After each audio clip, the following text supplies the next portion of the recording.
like to believe our society is technologically advanced, we have mastered our environment, and we are progressing forward exponentially.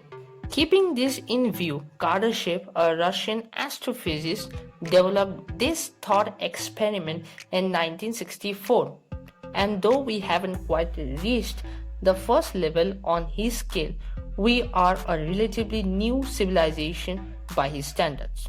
The amount of time required to reach his civilization often takes a time period of about a million years or sometimes even a billion years. If a civilization can survive long enough, its chances to improve dramatically changes and it progresses even faster in the future. That is why Nikolai Kardashev devised his eponymous scale, the Kardashev scale. The Kardashev scale has gradings starting from 0 to 3. The human race for now is between 0.78 on the Kardashev scale. Energy. We are all very much familiar with this term from our school days, but the energy usage level determines how a civilization is progressing. Today, we are going to deal with a type 1 civilization, but before that, let us hear what is a type 0 civilization. A type 0 civilization is one that has yet to harness all of the energy output of its planet.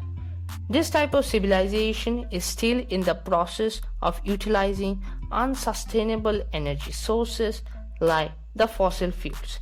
Yet developments have been taken in the fields of solar energy, wind energy, and many more. A type 1 civilization will be able to harness and store all the energy from its home planet. We haven't quite reached this level yet, but it is believed we will probably reach it soon. With this very huge potential of using the home planet or Earth's energy, it might be possible that your electricity bill will be reduced to a great extent, or you might not have to pay the electricity bill at all.